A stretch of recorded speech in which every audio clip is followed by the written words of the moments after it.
को पुणी थोड़े स्वागत।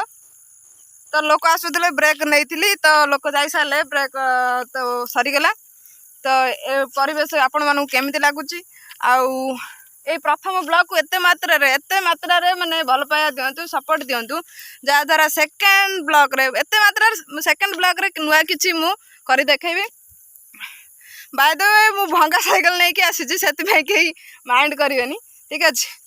आउ कौन कहि जेकोसी सब प्रकार वीडियो मो चैनल अवेलेबल रहिबो सब प्रकार चैनल माने अर्निंग वीडियो अच्छी फ्री रे केमिति अर्न करि परिबे पॉकेट मनी पे आउ रहा ट्रैवल ब्लॉग आउ शॉर्ट्स आउ सब प्रकार फ्री फायर लवर्स जो माने से मते कमेंट रे कहिबे कि फ्री फायर खेलुचंती मोर भलिया मु भी फ्री फायर खेले।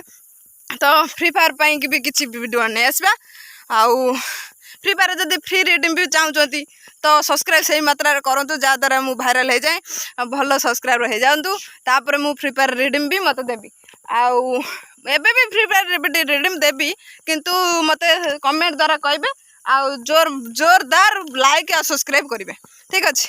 प्रथम ब्लॉग तो मुझे रखुची जदि सतरे भल लगे भिडटी परिवेशटी भल लगे देखूँ बहुत सुंदर परिवेश ठीक अच्छे पूरा सबुजमय परिवेश खेत आम गाँव 2-3 किलोमीटर 3-4 किलोमीटर दूर परिवेश ठीक अच्छे बहुत सुंदर देखा जाउची। तो जल्दी जल्दी एतिक रोची थैंक यू फॉर वाचिंग। तो जोरदार लाइक करूँ बाय बाय।